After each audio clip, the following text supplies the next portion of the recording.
Page number 157 गति शोर शब्द प्रति मिनट प्रश्न पत्र 1986 रेडी स्टार्ट। उपाध्यक्ष महोदय, माननीय वित्त मंत्री जी ने जो वित्त विधेयक पेश किया है मैं उसका समर्थन करता हूँ।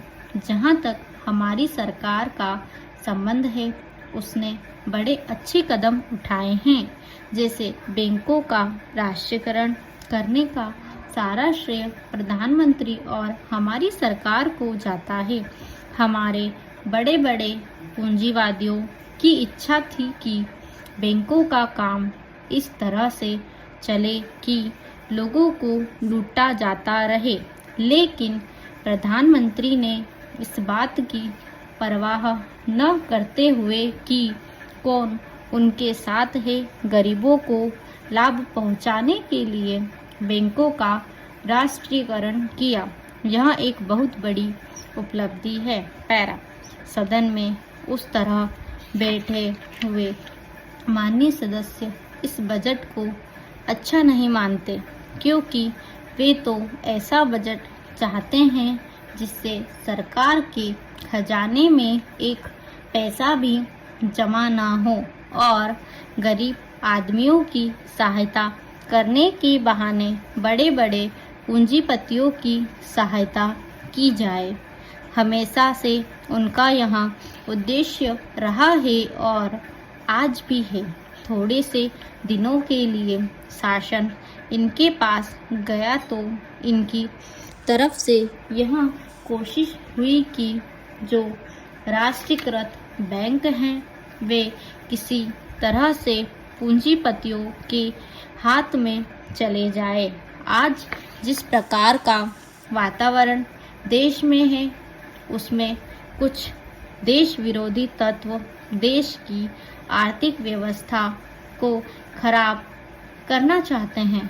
उनसे निपटने के लिए जिस प्रकार का संतुलित बजट और वित्त विधेयक माननीय वित्त मंत्री जी ने यहाँ पर पेश किया है उनसे अच्छा और कुछ हो नहीं सकता था। लेकिन इसके साथ साथ आवश्यकता इस बात की भी है कि जो आय कर की चोरी करने वाले हैं, जो कंपनियों के बड़े बड़े मालिक हैं, जो करों की चोरी करते हैं, उन पर भी वित्त मंत्री को कड़ी नज़र रखनी चाहिए। जो लोग भी इस देश की अर्थव्यवस्था को खराब करना चाहते हैं उनके लिए किसी प्रकार की छूट नहीं होनी चाहिए। सभी आम गरीबों को लाभ पहुंचा सकते हैं। पैरा माननीय प्रधानमंत्री जी ने जो 20 सूत्रीय कार्यक्रम रखा है उसके अंतर्गत आप सारे देशों में बैंकों का जाल बिछाना चाहते हैं। हमारे जो वित्त मंत्री जी हैं वे बड़े अच्छे ढंग से इस मंत्रालय का काम चला रहे हैं।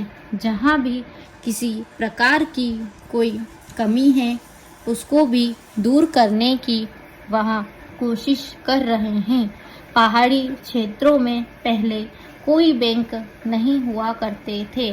पहले यहाँ पर रियासतें थी, लेकिन आज वहाँ पर बैंकों का जाल बिछा हुआ है। एक बैंक की 100 से अधिक शाखाएं वहाँ हो गई है। इसी प्रकार से सारे देश में किया गया है, लेकिन कुछ शक्तियाँ ऐसी हैं जो इस देश की अर्थव्यवस्था को खराब करना चाहती हैं।